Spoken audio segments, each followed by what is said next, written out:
Hey everybody, Frank here. This video is a quick video responding to a comment on a previous video where I show you how to change the icon representing a team in Microsoft Teams. Look up here, this is boring. So Frank's Amazing Classroom, and all I get are the initials FA. It's boring and it's no fun.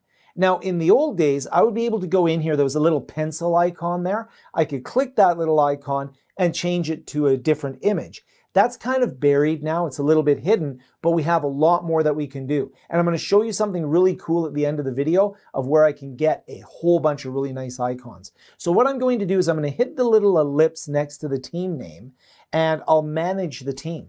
When I choose to manage the team, you'll notice there's a lot of different options here, including a settings option. Underneath settings, I can change the picture, so I'll just upload a really cool image for Frank's Amazing Classroom. So anything that I've downloaded, I can grab a PNG file. And if I go in here, let's grab that from my downloads folder. So we'll just go into my downloads here, and it'll grab that, and I'll grab this little blackboard there. And now I've put a much nicer PNG image, and I've made Frank's Amazing Classroom look a little bit more amazing. And this is nice when I have a lot of different teams. Now, where did I get that icon? That's the special bonus part of this video. If I open up a web browser, I go to a website called Flat Icon. I should probably see if they have some sort of program where I can get you a discount, but I don't. I'm not associated with them in any way, but I do subscribe to them. And the reason I do that is because I use a lot of icons in teaching, and anytime I'm making videos or if I'm teaching in a classroom, or even put these on Microsoft Whiteboard. And this is where I can go in. I can put in a topic in there, something like education.